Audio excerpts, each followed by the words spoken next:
This is Kelly Price with Joplin Schools District News, and today I have with me Mike Johnson. He is our Director of Construction for Joplin Schools, and we're here today to talk about community safe rooms. Now, where are we at right now?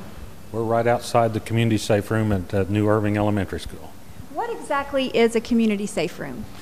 It is a room that is designed to withstand an EF5 tornado, and it's funded partially by FEMA and by the district. It's a collaboration, and it will be open to the public in the event of inclement weather for the public to have a safe room for the community, to have a safe place to come and ride out the storm. I understand that we have community safe rooms that we're building across the district. Can you tell me a little bit about the places that we are building these safe rooms? Yes, for the most part, we're building safe rooms at all of our elementary schools. They're doubling as gyms for the elementary schools.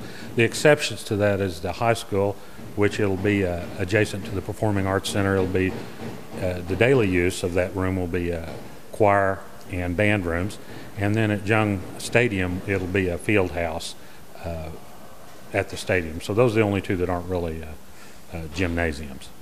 Can you tell me a little bit about how the public will access these community safe rooms?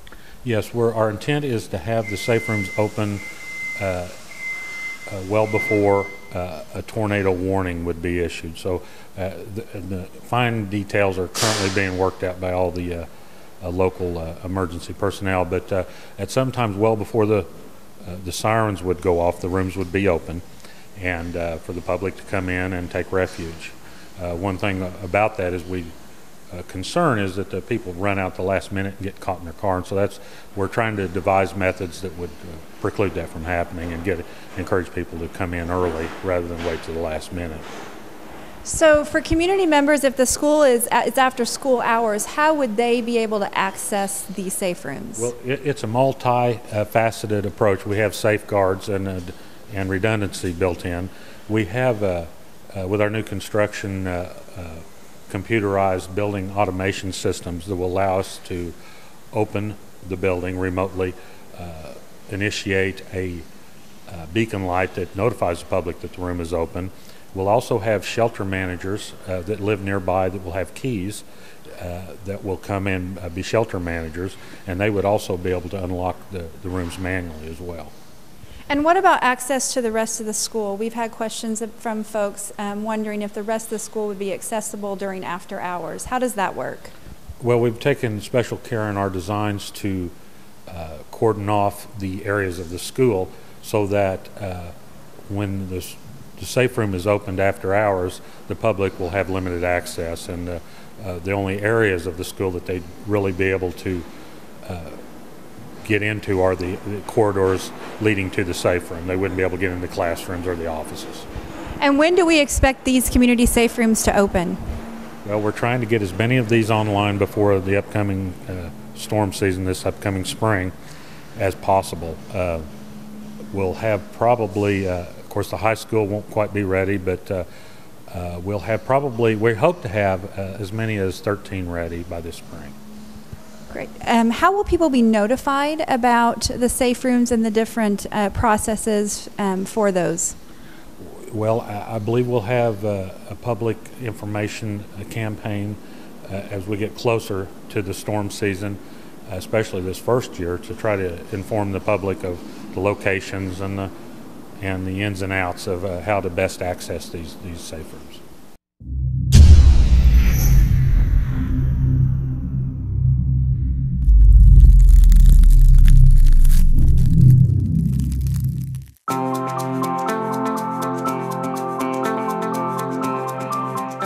We are standing inside what will be the community safe room for Irving Elementary.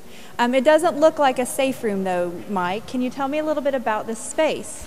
Well, it's a gymnasium. It's an elementary school gymnasium. It will have basketball. The main basketball court will run a long ways in this room, and then we'll have smaller courts that run side to side.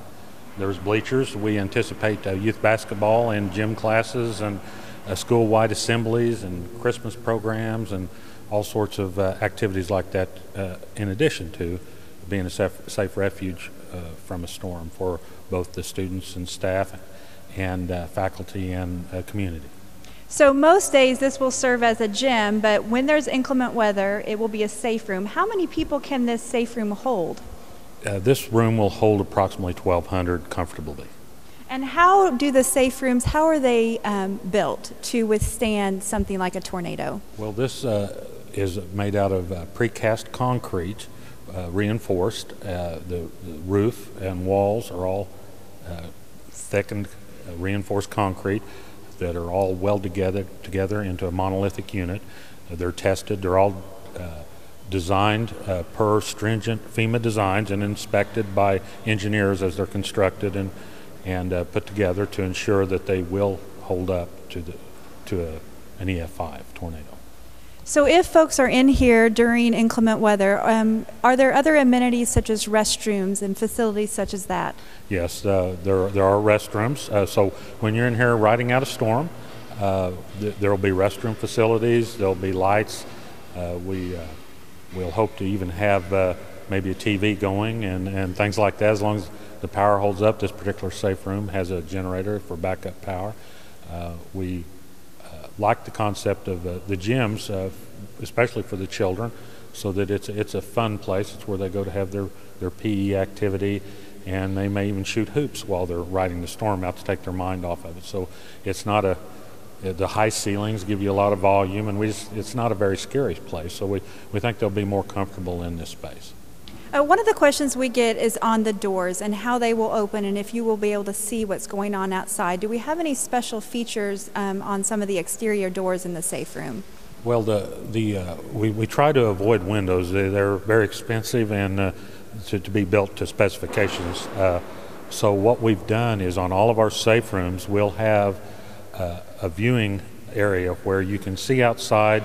And you can, to be quite honest, see the door. If is it somebody beating on the door? Is it debris?